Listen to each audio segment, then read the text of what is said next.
Hello, everyone, and welcome back to another episode of It's a Man's World podcast. And today I have a very special guest. I'm still home, which is amazing. And it's so exciting to interview people from home, from different backgrounds as well, because obviously I've had a lot of coaches on. Actually, another coach as well. But two kind of different stories, backgrounds, and I obviously don't know that much about you either. So I'm really excited to kind of find out and just see how your journey kind of started. And obviously it's blown up and it's incredible and you should be so proud of yourself. And I love supporting other people as well, especially Irish people, because I feel like when I'm away, I just interview people from like the UK or like wherever it is in Dubai and stuff. And it's just so nice to be home and to celebrate each other as well and just kind of and chat. hear the Howie accent. Here we go. But let you introduce yourself, Enya Martin. Anyone that doesn't know, gives a laugh maybe on Instagram, but just give us a little bit of a background of who you are, where you're from, because I obviously don't know that much about you either. That I'm actually really excited to know. Yeah, so I'm Enya Martin. I'm 31. I Dublin born and bred, and I'm from Clondalkin, working class area. And yeah, I'm a stand-up comic, I'm a coach, I'm a radio presenter, and am I anything else? I didn't know that. Yeah, well, I'm on Dublin's FM 104 No every Saturday. way. Yeah. See, I'm like, what the hell? That's amazing. I've loads of strings to me bows at the minute. Like to be honest, I've too much going on, and then I have a book coming out in October. I can't give too much information about that, but it's a funny book. It's not one about my life. I couldn't do a book about my life. Sorry, it burst into tears. Words. Well, your journey obviously is amazing, and you've obviously got 3 different areas that you're in at the minute. But from the outside, like I'd love to know how, like, obviously the comedian side of things has started and where that all came about, because it's obviously a little bit more unusual to what the norm would be. And how did that all come about? So when I was in school, I was always kind of a bit of a class clown. Like, so I was very quiet in primary school, but if you were my friend, like I was a bit of crack. Yeah. But everyone else thought I was quiet. Like, I still bump into people now who went to school with me and they're like, I can't believe you're doing what you're doing. Like, you were so quiet in school. But if you were my friend now, you got to see like the funny side of me. But as I went into secondary school, I started kind of coming out my shell a bit more, and like I started to be a bit more quirky and stuff. And what I would do is I was a bit of a class clown. I would take the piss out of teachers. I would take the piss out, some students, but not in a malicious way. Yeah. And, the whole class would be laughing. And I wouldn't think of it as like comic time. And I just think, oh, maybe I'm just kind of quick. I'm quick and witty. And I just thought that, by society, the way people live in this country and in society in general, you have to go to college afterwards. Do your leaving cert, go to college afterwards, get a 9 to 5. That's what I thought I had to do. And I never liked the idea of working for someone else. So I went to college anyway, and I did advertising and marketing. And the reason I done that is because my first choice was actually creative digital media. I had a big interest in acting and stuff and drama, and I loved doing all that, like after school activities and stuff. And I did actually want to be a radio presenter or like a TV presenter. It was something that I enjoyed doing, but I actually loved business studies in school. Loved it. And, lo and behold, look what I'm doing now. I'm running my own business. Yeah. I work for myself. And the reason I loved it so much, I don't know why, I just took a liking to business studies. And that's why I don't advertise and marketing, because there's an element of creativity in that college course. I went to IT Tele. And it was in the 4th year of my college course that Facebook video started kind of taking off. And I seen other people starting to make videos. And I was like, I never liked the idea of working for someone else. And you'll hear that from most CEOs and entrepreneurs. They don't like working underneath other figures of authority. They just don't. And I can't take direction. I've worked in part-time jobs. Like, I worked in Extravision during college. I did internships. If someone told me, bring that box A over to B, I'd end up bringing it home with me. Like, I just can't take direction. Okay. And I was like, this is going to be a struggle, because I don't want to go through life in careers where I'm constantly feeling intimidated that I'm not going to get shit right, that I'm not going to be able to take direction. I didn't enjoy that. And then I was sitting at a desk in an internship one day. The videos were starting to take off because I started posting videos this was like towards the end of my 4th year in college. And the videos started taking off. And I was like, I think I've actually found something that I'm good at. And I don't like taking direction off people. So I was like, Enya, you don't want to work for anyone else. So you're going to have to capitalise on something that you're good at. So what's that? Making people laugh. Yeah. So that's when I saw the opportunity with Facebook. I was like, I'm going to put myself out there. It's going to be uncomfortable. I'm going to have to leave this internship when I could be given the opportunity for a steady income. Yeah. went onto the dole, and they ran this scheme where it was like self-employed. So they knew I was self-employed. So I was getting a supplement every week. I started focusing on putting in more content. Now, looking back now, you know, it wasn't as good as it is today, but you have to start somewhere. Still doesn't matter, yeah. And I was very lucky that I didn't have a mortgage. I didn't have kids. You know, I had that luxury of having the security of living at home with my parents. The only overheads I had was just, you know, giving me ma a bit of rent. That was it. And then my agent contacted me, would you be into doing live shows? I'd only done about like 5 minutes in a stand-up club, etc. I was like, yeah, fuck it, let's do it. I put a show together, a theatre show. I did a little tour around Dublin, bought my first car. And then I had another agent come along that's responsible for my online work. So, you know, working with brands, like, you know, make a video for like Coca-Cola or whatever, using your sense of humour. And then it just started taking off and snowballing. That was back around 2017. I started the videos in 2014. And if I had never taken that leap of, you know, leave this internship, do what you love, I wonder where I'd be now. But, you know, it's mad to think that with a bit of self-belief and think, no, I have this vision. I'm going to play in Vicar Street. I used to go by Vicar Street on the bus all the time. I think I'm going to perform in there one day on the way into my internship. And, you know, visualization was such a massive key for me, because it's like, I found something that I love doing, which is making people laugh. And I want to make a career out of it. And then, you know, then the coaching eventually came down the line as well. But like, yeah, that's how it started and snowballed to where I am today. That's amazing. I didn't think it was that long ago, like 2014. And obviously social media was there, but it wasn't such a big thing. What was your very first video that you ever done? Do you remember? Well, it's funny, yeah, like, because I feel like a dinosaur, but like I had to film things horizontally. Like everything's on the smartphone now. Yeah. But the phone I actually didn't even film on my phone back then. I had like a DSLR, like a digital camera. Yeah. You know, like, because I wanted to do photography at one stage. Oh, I had my finger in so many pies that eventually I just settled on now, and you just make the videos. But I always wanted to make my own bit of income. I always wanted to like capitalize on something that I'm good at, and you put yourself out there, you know, and see what happens. But eventually the comedy stuck, and I stuck with that. But I used to have to film things horizontally. I had to edit things on my laptop. It was mad thing, but everything's on your phone now, like how technology has progressed. But the first video that I did, it was, comedy has to be relatable. Yeah. So I made sure that, now I had a lot of reluctancy putting up my first video as well. You know, I did have me qualms about that. I was like, oh, what if people don't like it? And I was like, oh, do you know what, Enya, fuck it, just do it. Yeah. Just do it. And back then, like, video wasn't popular.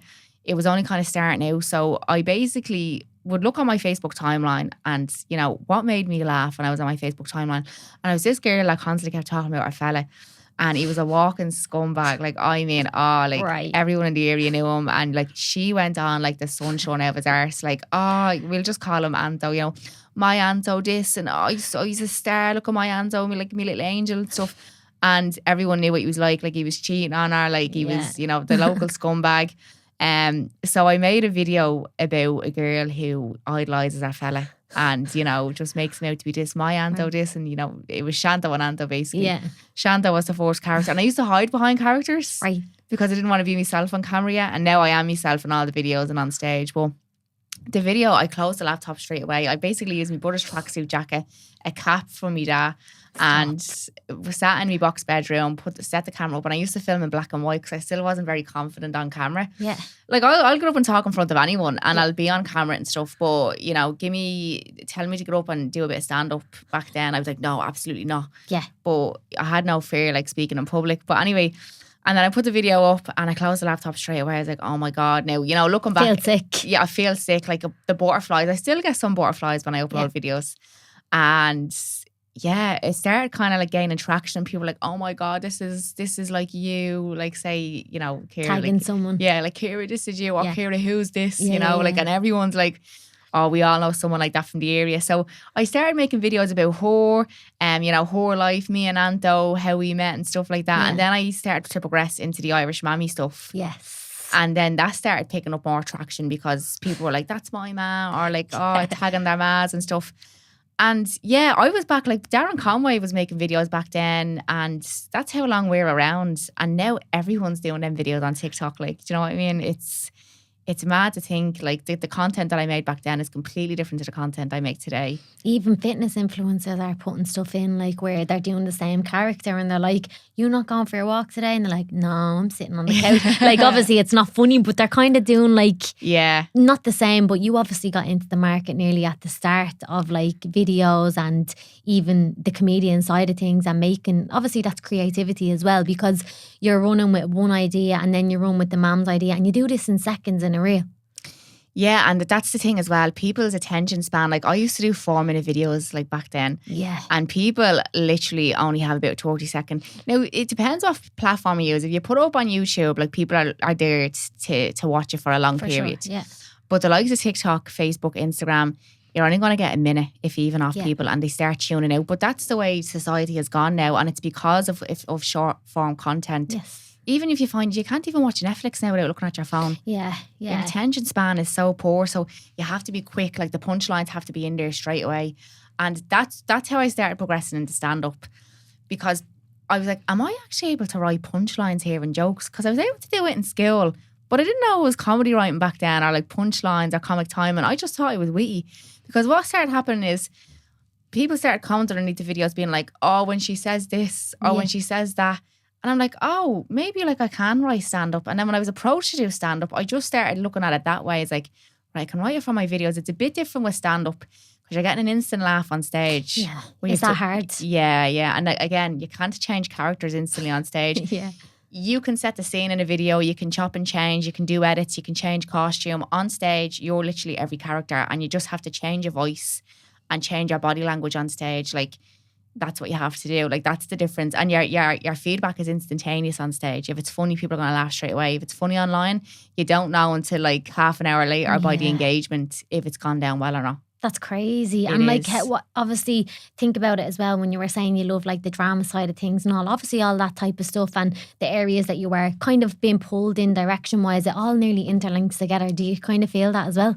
Totally. Like, I know I'm going to sound real philosophical when I say this, but like I think everyone is born with a talent, gift, and you know, if you have a gift, give it away. And I think that a lot of people do. Like, if you think about it, I do feel, not that I feel bad, but you know, like the lads that you went to school with, the girls that you went to school with, and like they weren't very, you know, academically smart, and if they couldn't do maths or they couldn't do English, they would automatically just think, I'm not good at anything. Yeah.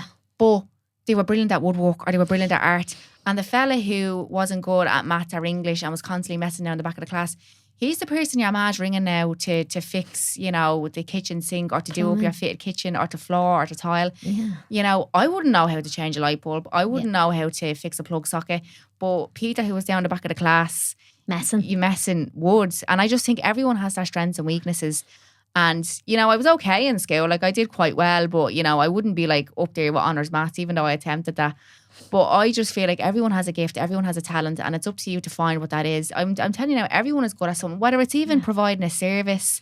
You know, when I look at like doctors, nurses, firemen, that's in them to care for people. That they don't do it for the money, like they do it because they care for people, you know? Yeah. And that's in them. Whereas like I do care for people anyway, I care for my family and my friends, but to go to college for 7 years to be a doctor because you genuinely want to make sure that someone is okay and take care of someone, you know, and put someone on the right road for their health and stuff, like that's in you. You don't just do that for the crack, you know, and the funniness is in you, the funny bones is in you.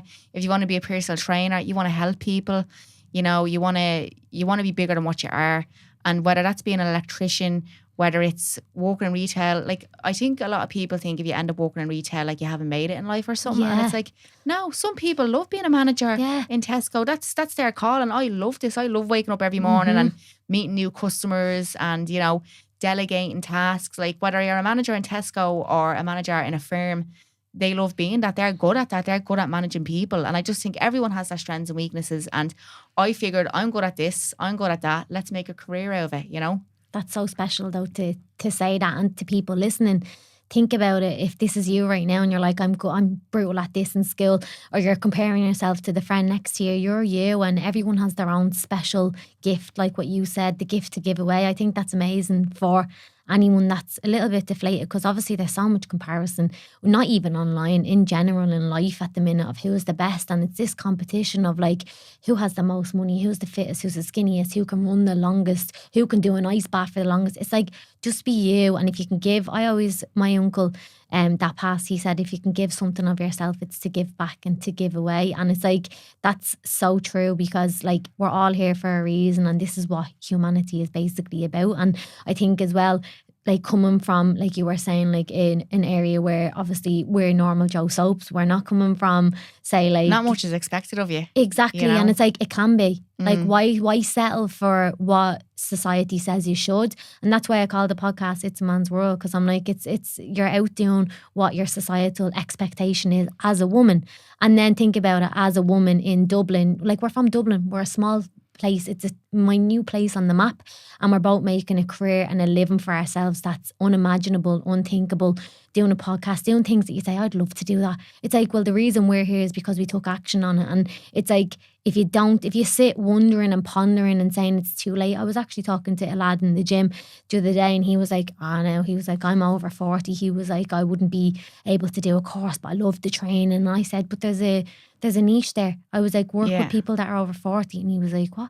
And he was like, it's a bit late. And I was like, it's definitely not. Like, go for it. Next day I came in, I'm after applying for my course, I'm buzzing.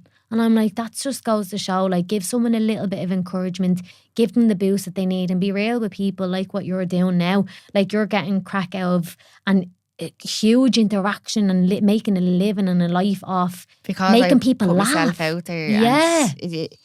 Do you know, I'm actually reading a book at the moment, and it's called, do you know, I actually don't know the actual name of it, but it's about the mindset. Right. And it's about a fixed mindset and a growth mindset. Mm-hmm. So the fixed mindset is like your man, no, I'm too old, or this or that.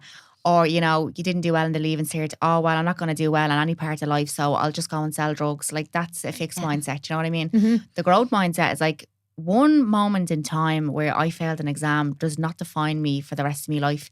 Okay, I wasn't academically smart in school, but what else am I good at? What can I capitalise on? Didn't do well in college.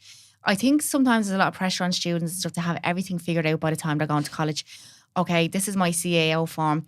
I have to have my whole life figured out filling out this form, because if I don't get this college course, I'm done for. Yeah. You know, if I only get my second option, I'm done for. Like, my first option was creative digital media. My second option was advertising and marketing. I didn't really end up even in that area. Like, even though I finished my course, I saw it out, I did the 4 years, but I didn't even end up doing that or pursuing it. It did help me. I'm glad I matured going through college. And, you know, I was always quite good at business and marketing, but I'm using that now in my own career now. I'm using marketing. I have to market myself. I'm my own shop window. Mm-hmm. I feel like I have to look well. I have to look after myself. Putting up my videos is marketing for ticket sales. You know, doing coaching videos is marketing for, you know, client sales. Yeah. You'll always find some use of skill, and, you know, whatever you're good at, it all ties in. And, you know, you're talking about, like, it's a man's world and stuff.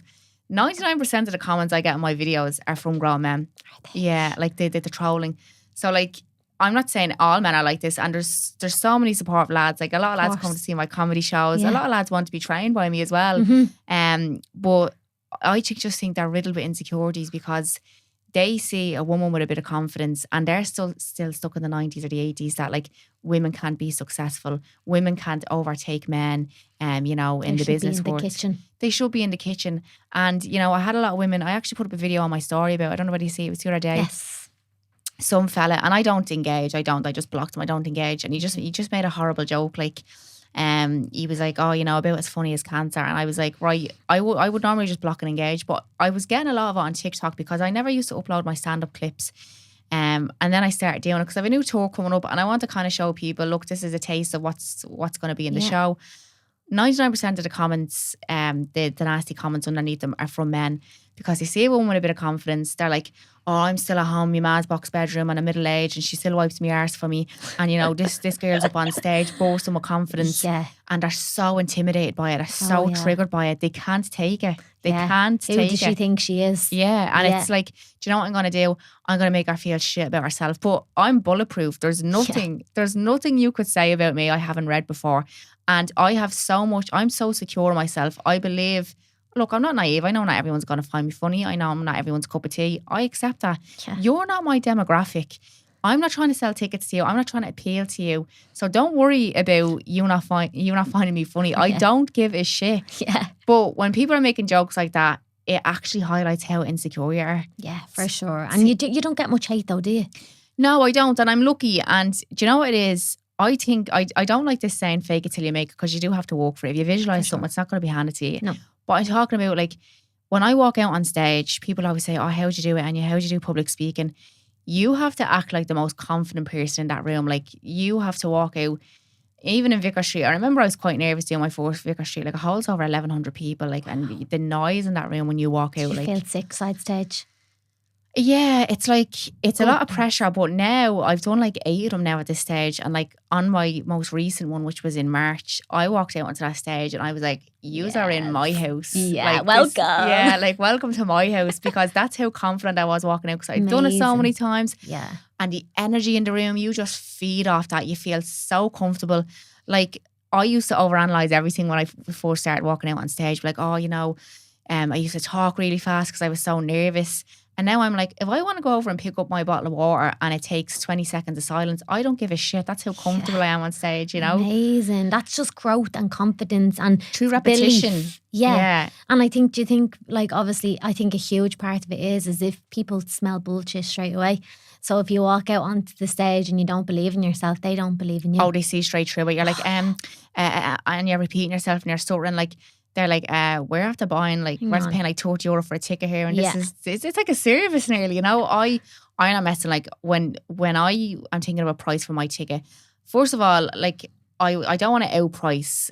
You have to kind of like set a standard for yourself. If I only charge €10 for a ticket, what's going to happen? You're going to have every Tom, Dick and Harry turning up, not appreciating the show. Low standard, low value, like coaching. Exactly. If you buy cheap, you buy twice. Isn't that what they say? For sure. Yeah. So I had to learn in the early days, right, I'm going to have to up my ticket price. And then I started attracting, a respectable audience. People would obviously sit and listen. They came to see the show. They didn't come to get pissed and make a lot of noise. Yeah.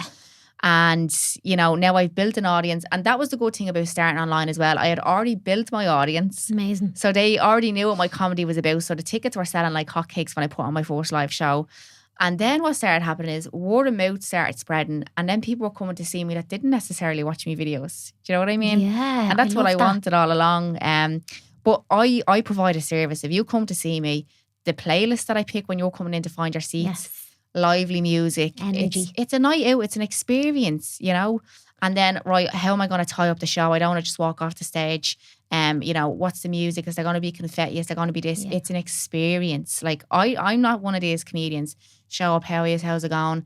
Grand, lovely, money in the bank, see you later. Like, no, I enjoy it and I want other people to enjoy it. They're after getting babysitters. Yeah. They're getting their makeup done. They're after probably booking the day off work tomorrow. The money that they're spending on drink alone, taxis in. Like, it's a performance. It's a performance. It's an experience. And that's, that's why I love it and that's why I'm passionate about it. And people can see that when I walk out on stage. For sure. You can feel the energy even through videos and visuals through your social media, and I'm sure in person and on the stage I'll definitely have to come. When's your next one? Oh, like I am going to be doing a big Dublin. I can't announce it yet, but I am going to be doing a Dublin gig this year, and it's one of my favourite spots. We'll just say that. But my god! It will be this year. And I am going on tour, so like it's incredible. It's I'm looking forward to it. But I can't believe I get to wake up every day. I'm so grateful and do what I love. And that was something I always envisioned. I always envisioned doing what you love. Like, I get to make people laugh for a living. Like, and I don't even have to try. Like, what I mean? I feel like and no one's giving my direction. No one's giving me direction. The odd time your manager's like, Enya, we need this done or whatever. But I just get to work on my terms. And, writing the show can sometimes feel a bit tedious, but it's just, I just love it. I do. I can't believe I get to wake up every day and do that. It's passion. It just goes to show like how talented you are, obviously, at that as well. And you're obviously an expert in your field right now too. But what about, like, say for example, with actually writing the scripts, do you do everything yourself just out of curiosity, or do you, like, with content as well? Because that's obviously a plan that people don't think goes into it. It's like proper strategic. Like, do you plan all of that? Yeah, so what I will say is I'm organised in a lot of areas in my life, and then there's other areas that I'm not organised in. So I actually said to you before this podcast, I have a consultation to get diagnosed with ADHD. I swear to God, I actually think I have it. So I can hyper fixate on certain things for a number of days and then start to like procrastinate. So for example, I have the coaching business and then I have the comedy business, and it's very hard to wear both hats on the same day. Do you know what I mean? So make content. 1 minute I'm making content, these are the 3 types of food you should be eating, and well, not should be eating, you should never have to eat certain foods, but you know what I mean. Yeah. And then, okay, an hour later, does your man ever do this? Like, do you know what I mean? Like, that's like, that's why. And then you're jumping from story to story, funny story. And I actually do bring me personality into me coaching business because I'm not going to be someone I'm not. I'm not going to pretend to be someone I'm not. Yeah. But it's hard wearing 2 hats on the same day. So what I do is I try to do all my coaching stuff maybe Monday to Wednesday, and then Wednesday to Friday or Friday to Saturday I'll do my comedy stuff, and I take along. But there has to be organisation. And if you put pressure on yourself to write content, funny content, it doesn't come to you. Like, I have an accountability call every Monday with another comic, and he's helped me write my actually current show. Amazing. And I know I'm like a sponge then all week, because I'm like, right, I have that meeting with Mike on Monday. We're working on this joke. We're working on this part of the show. I have to have something. So I'm walking around all day and, I'm looking for cues. I'm thinking, oh, that'd actually be very funny for this joke. Yeah. Oh, this. And then when it comes to making videos, I'm like, if something's topical at the moment, I'll jump straight on it. Like when Leo Varadkar handed in his notice, I did a video straight away. Like within an hour, I had a video up. And then sometimes it can take a while for you to actually think of something. Right, I have to think of a video this week because it's been a while since I posted one. But I'm more like quality over quantity. I don't like just posting shit for the sake of it. For sure. And it's the same with coaching. Like, do you know what I mean? Like, if you're putting up content, you don't want to just put up shit. I want people to get value from it, and that's how much I care about it. Yeah. So like, is this video good? Is it going to do well? Is it relatable?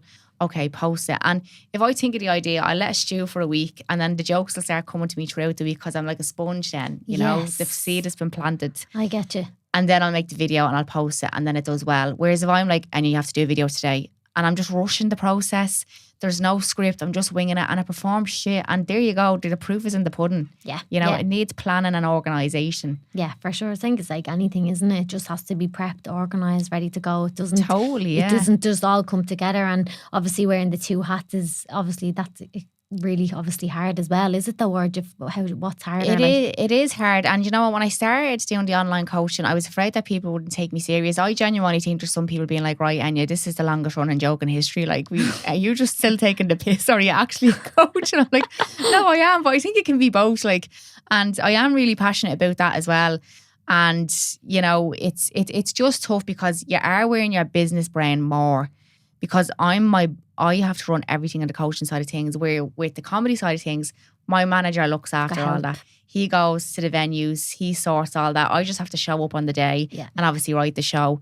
But I think that if the comedy feels like a hobby, the comedy feels like a bit of crack, because I love doing it. You're making people laugh. And, I just send him an invoice then when I performed in a venue. And, then when I have an agent who looks after like the branded stuff, so like, Coca-Cola want to make a video, Enya, to their demographic, can you post a video on your page? I have to script that now, and I have to send that over, and that kind of feels like work then, But with the coaching stuff, it's like I have to look after everything. Like, I don't, and I've just actually said to you, I've recently reached out to a virtual assistant to take on the admins. That feels like a business. Yeah. Whereas the comedy feels like a bit of crack. Yeah. It's authentically you. And it's obviously, this is a new venture as well with the coaching. Yeah, but it's still something that I'm passionate about, but I'm realising there's a lot more systems in play, like the admin side of things, like chasing up clients and stuff.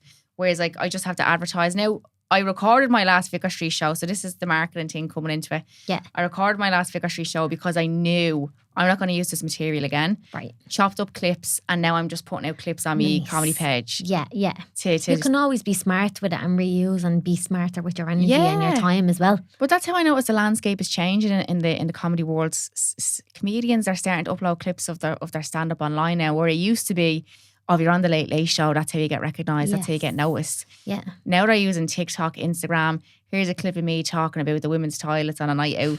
Yeah. And it just goes viral. And then all you see in the comment section is, we have to go see her, we have to get tickets.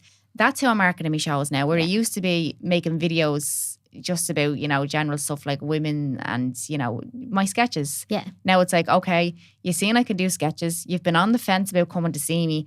here's me stand up. It's the proof that I can do this, and you want to see me, don't you? Yeah, and it's hard. Like people always say to me, how did you transfer yourself from video to stage? And I spoke about that earlier, that you're not getting a second take on stage. Like you can do a second take when you're doing your videos and you're playing all your characters in the situation on stage, and there's no costume changes, there's no edits. But if you can write jokes for video on stage, it's gonna work. Yeah. Do you know what I mean? It is what it is, and obviously same thing. You're who you are, and you know what's gonna work as well, and you know your audience. Like the people that obviously you're targeting, and do you have a set, like obviously say with coaching, I've got obviously all females. Like do you have a set, like not, how do I say it, like not genre, demographic. Yeah, like do you have like set people? Yeah, so I can see on my Instagram page, that kind of gives you a fair idea. Yeah. I think it's between 25 to 35 and 35 to 45, but my coaching page is kind of like 30 plus, whereas like my Gizzle Laugh is 25 plus. Yeah. And yeah, so they're not too far apart, but mainly women. Obviously, the majority are women, and then some lads. I love when I see girls bringing their fellas along to the shows, and like they're like, "I'm not even the fan. He loves you. He loves you." What I mean? Yeah. Like I got invited to a wedding. My friend invited me to a wedding. He said, "My auntie loves you, Enya, but our husband loves you more, and this is going to be her gift to him to have you at the wedding." Like, I love when I hear that, because there is they just love it. Like, yeah. There's a lot of men out there who do enjoy the comedy, and they'll come up to me afterwards and like, "Oh, I never seen you live before. Would you have been brilliant?" And yeah. do you know what's starting to happen now? People are stopping me out in public, not even recognising me from the videos anymore. They're like, "I seen you doing your stand up on TikTok, and I seen your sketches before, but I didn't know you were good at stand up." Like, so. Yeah, I love that. Like, amazing. And again, I was reluctant to put myself out there doing the stand up. Yeah, because I was afraid of the feedback from trolls. But I was like, do you know what?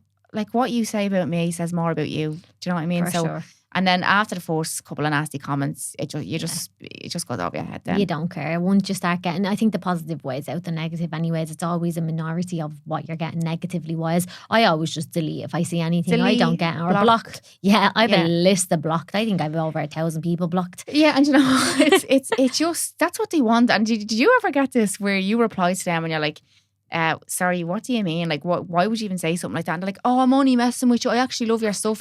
Couldn't tell you the amount of times I got that response. They're crying out for attention. Yeah. And they think the only way they're going to get is by saying something nasty. Bad. Really bad. Like, obviously with the touch on the topic of fear of judgment, and not just Irish people in general, but your family, your friends, was that something at the beginning where you were like, "Oh God, am I going to tell them that this is what I'm doing, that I'm leaving this intern?" Like, was there a fear of judgment, or like, are my friends going to think I'm mad putting this up? Or, well, I always visualised when I came up with the name Gizzle Laugh, I always knew it was going to be a broad thing. So I didn't want to narrow it down to like the name of one character. Like if I had called that page Shanto, I would have felt confined. Now I could have changed the name down the line, but I wanted it to be a broad spectrum, so like I can make funny videos about anything. So it was just for the crack when I started off. But I like, no, like I want this to go somewhere. It's going to take time. Same with fat loss. Yeah. You're going to say to people, I say to my clients all the time, this is not going to be an 8-week transformation. This is a lifestyle now. So I had to see it like that. Like, right, this is going to be a high mountain to climb. You're probably not going to get somewhere in a few months, but and you imagine in 5 years' time if you keep that up. So that was the vision I had. I want to make a career out of this. So I started the page. That was the stepping stone. And I saw myself sitting on the Late Late Show. I saw myself, buying my first car. I saw myself doing shows. I visualised it. And what happened was I said it to the girls. We were on holiday in Tenerife and we were sitting on the balcony. I was like, girls, I'm seeing like, if Darren's listening to this, I was like, your man Darren Conway, he's putting up all these videos. And like he's gas and like it's getting a lot of traction. I was like, I think I've made you laugh for so long. I've made my classmates laugh for so long, my family and friends. Like, I was like, I actually want to start putting myself out, to the public and seeing what they think. Like, because the way when people used to go on the X Factor and they couldn't sing for that dinner. I was like, someone needs to stop being in their ear. You can sing, go on the X Factor and like they haven't got a note in their head. I was like, I want to see if people are just blowing smoke up my hole. Yeah, right, okay. So I did a little video on the balcony in Tenerife, like they were recording me and I was pretending that I was someone who lived in the flats and I was like, come in for your dinner or whatever. I was pretending to talk to the neighbours and all and they were in fits laughing. And I was like, oh, do you know what, girls? I think I'm going to go home and I'm going to start uploading videos. They're like, oh, you should do it. Right. Like, what's the worst that can happen? Exactly. You know, I was like, worst that can happen is it goes down shit. But I had belief in myself. I actually had the confidence in myself. I was like, no, it's not going to perform well. And you actually are good at this. Yeah. Like, you know, you might not have it all figured out on the first video, but just go with it. And I told my mum and dad, because again, I enjoyed doing drama. It was in me. It was in me to perform. My dad's side of the family, they're all dancers, they're all performers, they're all in pantomimes, Irish dancers. They loved talent shows. So I think it was in the genes. Right, okay. Yeah. So then I started making the videos and I told them, I was like, look, I don't think I'm going to pursue this 9-to-5 life. I was like, I don't enjoy it. It's not making me happy. And what I'm going to do is I'm going to leave the internship and I'm going to try and make money, because at that stage, I don't like using the term influencer, but people were starting to make a living online. Mm-hmm. And I was like, I think I'm going to be able to make a living out of this. I was like, it's not going to probably happen this year or next year, but eventually I'm going to make an income. And I started off slow.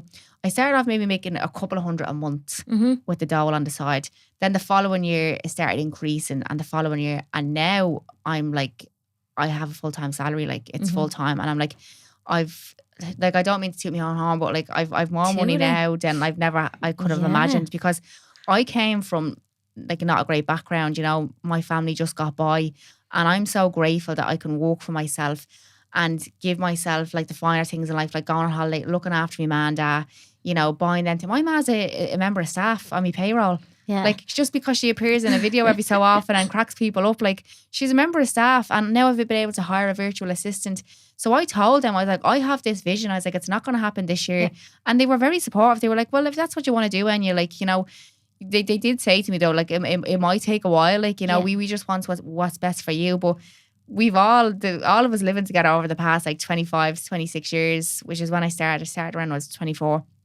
We knew what it was like to just get by. So it's not like they were like millionaires and they were like, oh no, like you have to go to college, Enya, and do your course. They obviously wanted me to go to school. They were very strict about that, and go to college and stuff, and, you know, get an education. But they were always behind me when it came to my goals. And I'm so lucky that I had that luxury. And the same with my boyfriend. I'm with him since I'm 16. He's been there. Yeah. Oh my God. Not engaged. I wouldn't want to rush that. But where's the ring? No, I'm only joking. We actually haven't got a house yet. Okay. We're saving for a mortgage, and we are big believers in that like we'd rather have the house first and like plan. You can get married whenever, like, but there's only you love each other. Yeah, you don't need a piece of paper to prove it, and like that's another thing about society putting pressure on you. Where's the ring? Where's the kids? But he's been there since I was 16, so he's been there since before I started any of this. He's been there since the first couple of videos when his mates used to slag him.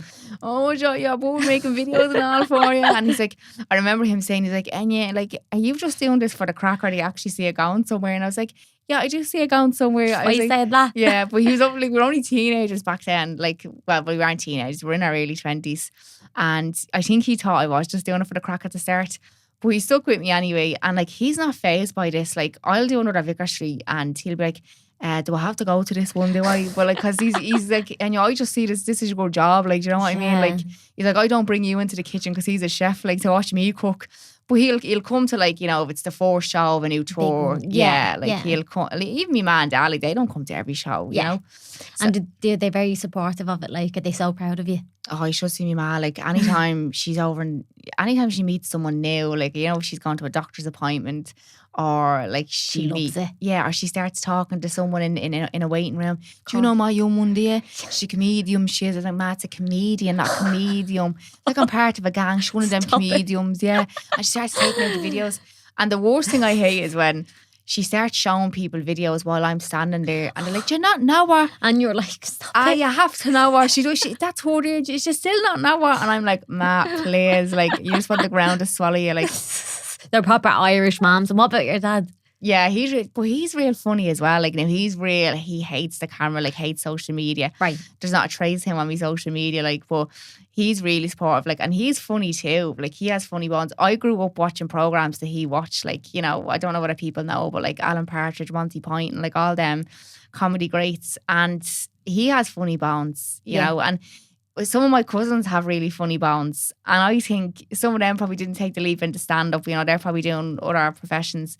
But I took the leap, and, you know, I want other people to see that you don't have to follow society norms and stuff like that, and you can do what you want. If you're passionate about something, you can build a career in it. Like, it's going to take time, And if you have the right support systems behind you, like your family and friends, like even my friends, like they're not even phased by it. Like they wouldn't even go to every Vicar Street. Like it's just a job to me. Yeah. Well, they see it as a job, you know. Amazing. And then when you bump into people that like are a fan of your work, like, you know, they come see your show, like they're mesmerised by you, and they'd give anything to go to every Vicar Street show. And but it's a difference. So like when people say to me, "Oh, is your fan not here tonight?" I'm like, no, like it doesn't need to come to doesn't everything. need to This come is to- my lifestyle. This is me job. Like, you Yeah. know, it's sometimes people, they can't ask questions like that, but I am lucky to have a very good support system. Yeah. Sometimes like I can be a bit like, "You're just unfazed like that. I've just done 3 nights in Vicar Street." And he's like, "Well, it's your job. Like, I'm proud of you." Like he struggles to say I'm proud of you. He's one of Yeah. those, like, he speaks with his actions Right, rather okay. than words. Like, you know, Yeah. but yeah, I am. I'm very lucky. Like, and I if I ever broke up with him now, I'd find it hard, like, to if I was to meet someone else, like, are they just with me because of my profile, Yeah. or do they genuinely have an interest in me? Like, that's the thing, you know. And even with friends in general, You have to be very careful. when you're befriending new people, you're like, if they're from the industry, great, or are they just licking up to you because they know what connections you have and stuff? Like, I've had to, like, let's get into talking about lifestyle here. Like, I've had to distance myself from certain people because they're not a good influence on my life. Mm-hmm. They're gonna hold me back rather than spring me forwards. You know, when it came to like binge drinking on the weekends, and it's a huge part why I became a coach as well and adapted a new lifestyle. Because I did feel like I was in the spotlight a lot, and I was like, I need to start looking after myself. I was like, because this is another thing people are going to ridicule me over. Yeah, and they'll pull it on it whatever they can. Yeah. So you're gonna be your best as much as you can. Yeah, like I think I had to start looking after myself. I remember having my first PT, and I was like, I just feel like I'm starting to be in the spotlight a bit more now. I want to start looking after my appearance. And then eventually, you know, I got my PT cert. I ended up loving training and stuff like that and so on. But yeah, I wanted to look after myself, and I noticed that I think the people that you have around you, like I said, if you have a good support system, all well and good, but I think you're a product of your environment. And I found that I was like, they are good people, but they just have different values in life. Mm-hmm. Like, they'd rather go out and get pissed every weekend and just work 9 to 5 and not have anyone to answer to and just go through life like that. And that's fine if that makes them happy. Yeah. But I was finding that's not making me happy. Like, what's not making me happy is living the same life over and over again. Every week, living for the weekend, getting pissed on the weekend, being hungover, no productivity, no energy. And it was making me feel shit. And I was like that, you know. I had a growth mindset when it came to my career, but I had a fixed mindset when it came to my lifestyle, Mm-hmm. my diet, my exercise regime. And I had to change that. And when I started distancing myself from those people and I started befriending people who had the same mindset I had when it came to career and like diet and nutrition and stuff, I started becoming a person like that. You know, that whole like identity thing? Yeah, You have to live like someone who loves the gym. for sure. You have to live like someone who wants to be a businesswoman. I wasn't getting that from hanging around with certain people, and I was like, it's rubbing off on me. And I knew deep down, I was like, this is not who you are. And you're waking up every weekend hungover. You're feeling shit about yourself. Look at the food you're putting into your body. You know, eat shit, feel shit. I was like, this has to change. So I did, and I started changing my diet. I started exercising more. I started surrounding myself with better people and distancing myself from people who weren't. They're still good people, like I said, but they weren't aligning with my values, you know. Mhm. Yeah, And yeah. that comes with maturity. Yeah, for sure. It Yeah. does. Yeah. And I remember we were talking just before the podcast about Mark Holtz, and he speaks about overall as a high performer. So he's like, what is a high performer? A high performer is someone who shows up, eats well, trains well, performs well, is all over. Overall, their whole life is on a different level of standard. And when you say that the growth in the professional side of things was perfect, but this is what was slowing you down. And as much as people don't say it, it's like, what is going on right now? Like, I'm so driven towards my business and I want to get to this place up here, but why can't I get there? You're on this hamster wheel. And then it's like, you start slowly letting go. And like, I think people have this thing of like, I actually had a few people that text me and were like, who are you talking about in your podcast about letting people go? You talking about me? And I was like, well, yeah, actually I am. And I said, I never said anything bad about you, but I started to spread my wings and I started to start pulling off leaves of my own flower. And I was like, I'm starting to come into this new person, this new flower that I was like, I need to let go. And it was because of the places I was going, the conversations I was having, the substance of a conversation. I started feeling like I was sitting there, but I started to feel like I was like, not really engaged in this right now. I kind of am thinking I want to go home and work on this right now. And it wasn't all about work. It was like I could be actually speaking and putting my headspace in different situations than what's going on right now. And it's like, we're here on a Tuesday morning, we're doing a podcast, we're on the same vibe, we know where we're going with things. And I think sometimes it's like, oh my God, how do you do all this? How do you keep up with all of that? You're mad. Oh my God, the amount of cardio you do. I'm like, kill. Like, everyone will always have their opinion on you, and no matter what you say, we're gonna keep going. And it's like, that's where people can't get out of this bubble. They're just trapped inside of it. And I don't say it's coming down to Irish people, because I don't really believe that. Because like, look at us, look at the amount It's your of people environment. it's your environment. And I was told for a long time that you can be in your environment, but you can have a strong mindset, and you don't have to be worrying about what others are doing. And for me, I think that's hypocritical, because I don't believe that. And would you believe the same? Like I always believe that saying, like, if you hang around with 4 alcoholics, you're going to be the 5th one. Like I definitely think.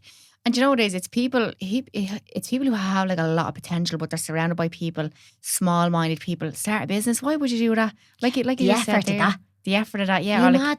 oh no, it wouldn't be me going to the gym now. I love me curries and all. Like, and that's fine if that makes you happy. But It doesn't really. like, I'm trying to, yeah, that's what I'm saying. It's a crutch. And like we always talk to my friends. They always come to me for like fat loss advice and stuff. Oh no, I have to start doing this, I have to start doing that. But when are you going to start doing it? Like, is it one day or day one? Like Ciara, I remember, like I said, I have a growth mindset when it comes to my career, but I had a fixed mindset when it came to my lifestyle, my diet, my nutrition, my exercise regime.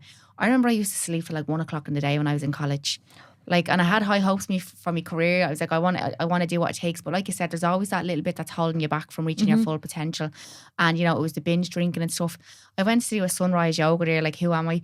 Going Love back a it. few weeks ago. And I loved it. And when I was driving out to Bray, like from where I live, it was like 5 o'clock in the morning. And No one on the roads. no one on the roads. But it was a Sunday morning, and I could see people walking home in their outfits. And I was like, that used to be me. And I was like, you couldn't, like, I solely believe in this.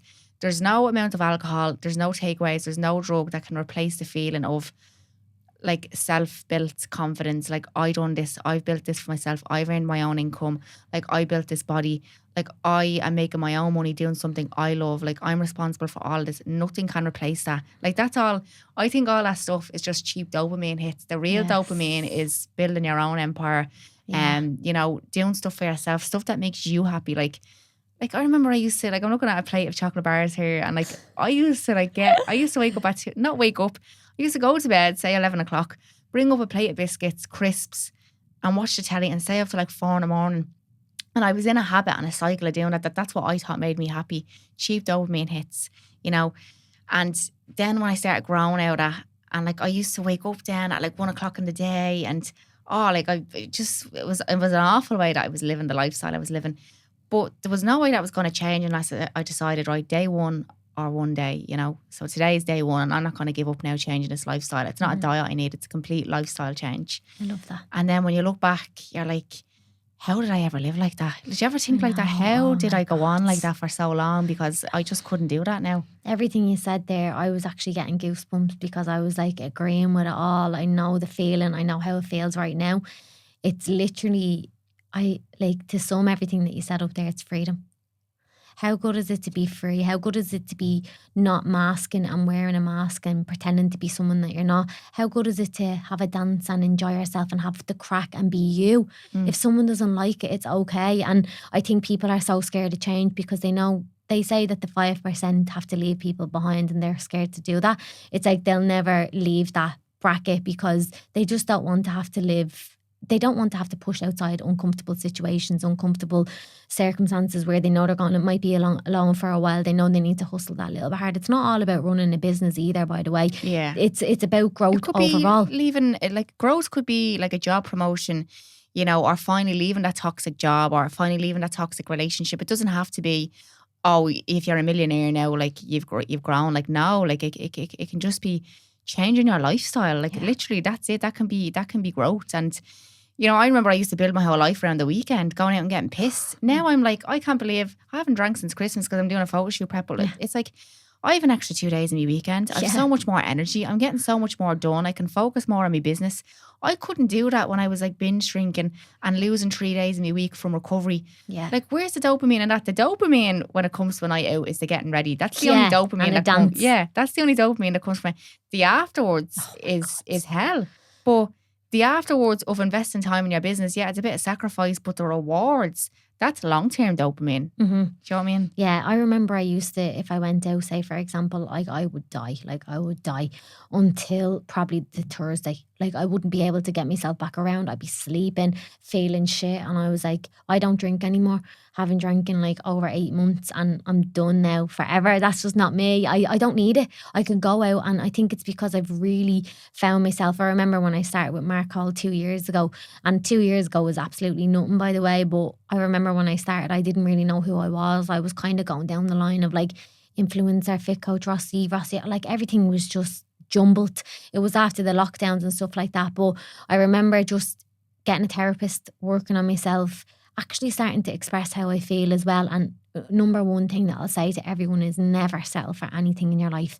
Never settle for a wage that you're not happy with. They say as well, like there's this fella, Danny Morrill, that I'm actually going to his event in Miami. That's the self-healing event that I was telling you about. But he actually says, if you're going out and you're going to a restaurant and you have to look at the menu and then go and check your bank account because you're scared in case you can't afford the bill, that's not freedom. Like, and it's not all about what the price is. He was like, it could be bread that's $5 and then you haven't got it in your account. It's like that's stress on your body. Why would you not want to go out and treat your family? I was able to bring mine out at Christmas and be like, no one put their hand in their pocket. And I never would have been able to do that. Or do you know what I done on Sunday? And I was like, I felt so good. One of the girls was like, I'm going to run up to the car. We went on a hike with the fit coach Rossi girls, and we were up at Bray and we were getting coffees, and I was ordering who's next, and they were like kind of like hemming back and forward, like are we revoluting yet or like what? And I was like, no, it's coffees, like I'm going to get them. And like even being able to order my whole team coffees, order my girls, like say something to their house, like flowers for a thank you. It's like I would have had to check my account and being paranoid about not being able to have enough money, and the comfort and the growth that comes with the financial side of things. People think, it's not all about money. No, it's not. It's about happiness, and I think it's about life is a journey that we're all on, and there's this road. It's not like you won the lotto where you're like, it's all right, I'll pay for you're still watching, like, but it's like you've built an empire, and you're like, now you have the money to give back. So it's not like you've won the lotto and be like, these are on me. It's like, no, like I actually it makes me feel good that giving back. I work for myself, I earn money working for myself, and it makes me happy, but I actually want to give back. Like, and what you said there about going to a restaurant and stuff, like financial freedom to me isn't going out and buying a Lamborghini or living in a big mansion. Financial freedom to me is being able to go to a restaurant and not have to worry if I can afford the meal or not. That is financial freedom to me. Yes. Being able to like buy a protein bar every day. It's so little, but I'm so grateful because I remember not having anything. Yeah. And like you said, checking your bank account. I remember I met someone in town before, and it was when I was just starting off. And I met someone in town before, and I literally had a $5 to my name that day, me bus fare in and me bus fare out. And I was like, I'm going to have to buy this person coffee because it's the right thing to do. Like, it was like a business meeting, say, they wanted to meet with me and talk about stuff. And I was like, I'm going to buy them a coffee, and I don't know how I'm going to get home because it was in town. And I was like, right, I have €1 left out of this after buying 2 coffees because that's how cheap coffee was back then. And I stand at the bus stop. I was like, I'm going to have to say to the bus man, I don't have enough money. Yeah. And he was like, now he didn't have an ounce of sympathy from me. He was like, well, what do you want me to do about it? But there was a fella beside me, and he was like, here, I'll get your bus fare, love. Like, that's where I was back then. I remember what it was like to have nothing. So I'm so grateful. I sometimes wake up every day and I'm like, I have a flat screen telly on my wall. I remember I used to have a box telly that my ma's neighbour gave to us. Yeah. I look at my car. I never thought I'd drive a car. Yeah. Like, I just, and another thing is, I would have the ability now to be like, I could fly to Spain tomorrow if I wanted to for a few days because I work for myself. I work on my own hours now. I'd probably fall behind in a few things, but see, I'm just so grateful. But that was never handed to me. I wasn't born with a silver spoon in my mouth, and it makes you appreciate it so much. For like, sure. you just sometimes it feels surreal, like that you have to pinch yourself and be like, I can't believe I've built this. Like, this is all because you put yourself out there. You had belief in yourself. Whereas if I had let the thoughts of someone else hold me back or someone else's opinions, where would I be now? Still at a desk, taking direction from someone else. Unhappy. Or if I was still living that lifestyle and decided not to change. And Adam, we actually work with Adam, the same coach. Yes. And I know he actually is a big part of like, you know, keeping me accountable with my life and my diet and stuff like that. And if I never reached out to him, I don't know where I'd be today either in terms of like my physique, my mindset. And I think having a good mindset, a solid mindset, like I said, eat shit, feel shit, your diet, everything. Your diet isn't just your food. It's the information that you take in from online, the people you're following online, the people you surround yourself with.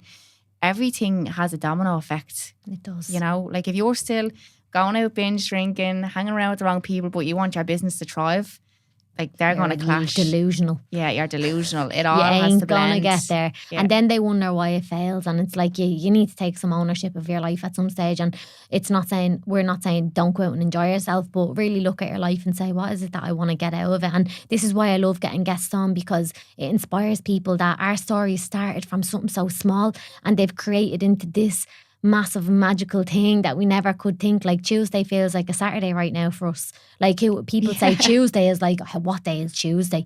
And I'm like, what do you mean what day is Tuesday? Why are you not grateful to wake up healthy every day? I journal every single day, 3 things I'm grateful for and 3 affirmations and then some daily thoughts, and I do it. And I might say this morning I put in, I'm grateful for waking up and my house being quiet with my morning coffee and just a silence. Such little things. Grateful for my mum and our health.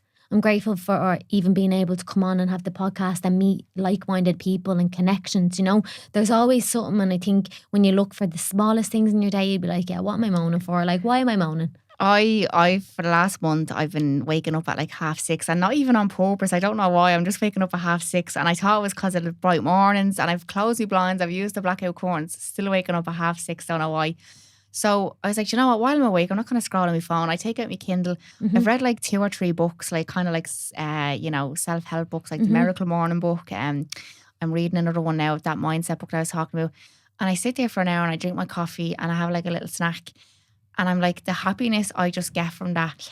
Like, right, the world is shut off now for an hour. Whereas like, I remember you used to get your happiness and you from going out getting pissed and down in Jaeger bombs.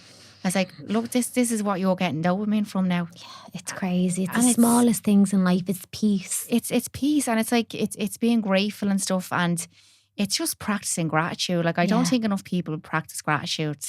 People think they have nothing to be grateful for. They're like, my bank is empty. I'm this. I'm that. I'm like, and what else do you have? Do you have a family? Yeah. Do you have a dog? Yeah. Do you have a roof over your head? Yeah. Well, I mean, are they not things to be? Oh, well, I suppose.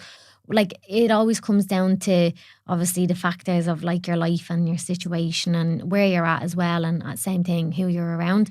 But I hope like this has given people a real kick and an inspiration that you are to everyone, not even just Irish people in general, that like a vision and something in your head, in the back of your head could have stayed there and it would have been always there. But you brought that forward and you've transformed your life, and people think that something's not going to work. So what if it doesn't work? My ideas didn't work loads of times. I failed.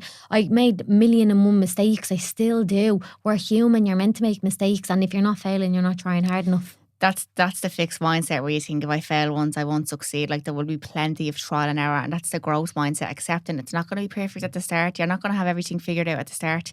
Trust me, but you have to start somewhere. Time is going to pass regardless. Stop putting it off. You are so much more capable than you think. You have so much more potential. You just have to believe in yourself and take the risk. Honestly, take the risk. And look, it's the same way with fat loss. I know I keep bringing it back to that. One approach isn't going to work for everyone. Yes. You know, like there's a full-time mammy or a full-time daddy. They're not going to have the same amount of hours to devote to fat loss that someone who's self-employed can. Someone with a mortgage and kids might not be able to take the same approach that I did with my business and leave an internship. You might have job security at the moment, but you'll find a way to suit your lifestyle to make it work, you know, even if it means hustling in the evenings till the early hours of the morning. Eventually you're going to be able to work for yourself and you're going to look back and be like, you know what, all the hours I invested and the hours I stayed up late like are paying off now because now I work for myself. Yeah, and easy doesn't cut it, and that's why you're scared to take it, because you know it's going to be difficult. But if you don't push hard and if you don't, like, nothing worth having comes easy. So just you have You're to not start going to grow in your comfort zone. No, you really aren't. You have to get comfortable with being uncomfortable. Trust me. Yes, 100%. And to round up everything, I always kind of finish out depending on kind of how the podcast has kind of gone and how the guest and what way kind of the episode is ending. But I always say to people at the end when I feel something, like I always have a weird feeling like with energy and stuff, and I always say that in a year's time I want to re-interview the people that I interview. So this time next year I want to re-interview you, and I always make like a promise to myself.